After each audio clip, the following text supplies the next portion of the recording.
Welcome to Psych with Sigmund, the show where we explore the fascinating world of psychology and uncover the secrets of the human mind. I'm your host, Sigmund, and today we're going to delve into a topic that's both intriguing and essential for understanding ourselves and others: unconscious bias. So, what is unconscious bias? In simple terms, it refers to the automatic, unintentional stereotypes or prejudices that affect our judgments, decisions, and interactions with people from different backgrounds. These biases operate beneath our conscious awareness, influencing our thoughts, feelings, and behaviors in subtle yet profound ways. As my colleagues in the field would agree, unconscious bias is a crucial concept in psychology because it reveals how our brains can be wired to respond differently to various groups of people, often without us even realizing it. The idea of unconscious biases has been around since the 1970s, when psychologists like David Greenwald and Mahzarin Banaji began exploring how our minds process social information. However, it wasn't until the development of implicit association tests, IATs, in the 1990s that researchers could systematically study these biases.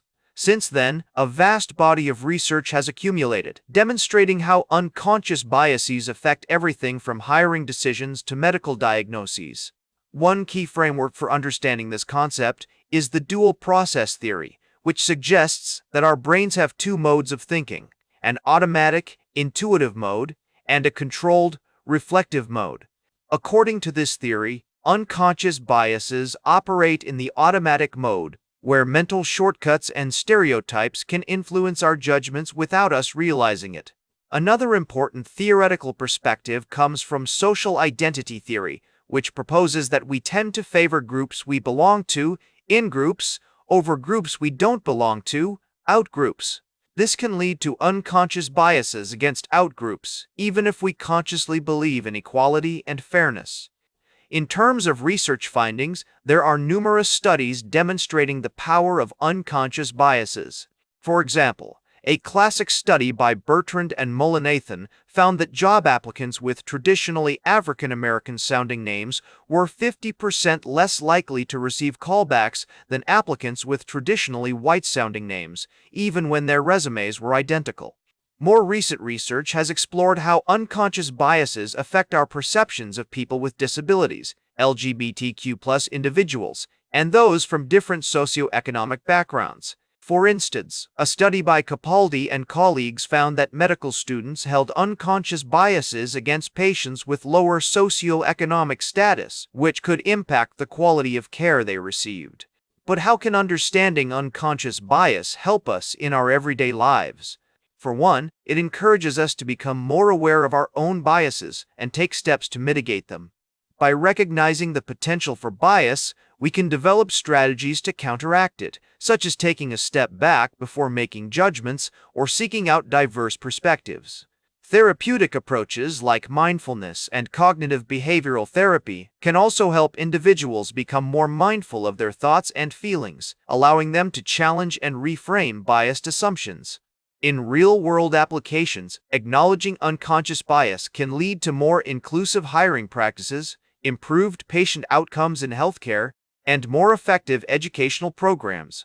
For example, some organizations have implemented blind hiring processes, where identifying information is removed from resumes to reduce the influence of biases. In education, teachers can use strategies like culturally responsive teaching to create a more inclusive learning environment.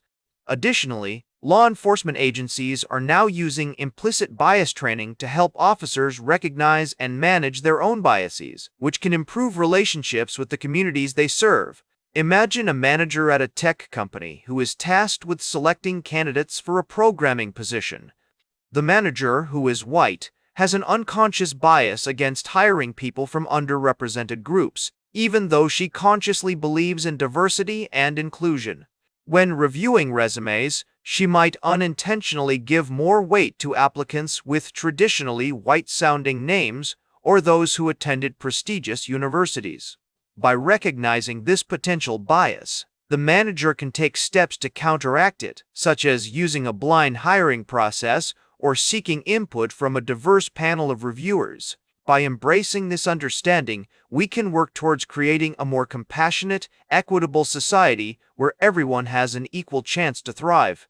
It's also important to recognize that overcoming unconscious biases is an ongoing process requiring effort, self-reflection, and a willingness to learn from our mistakes. In the words of psychologist Patricia Devine, the first step to overcoming bias is to acknowledge its existence. By acknowledging and understanding unconscious bias, we can take the first steps towards a more inclusive and empathetic world. Remember to like, share, and subscribe, and until next time, may your ego find balance between pleasure and reality.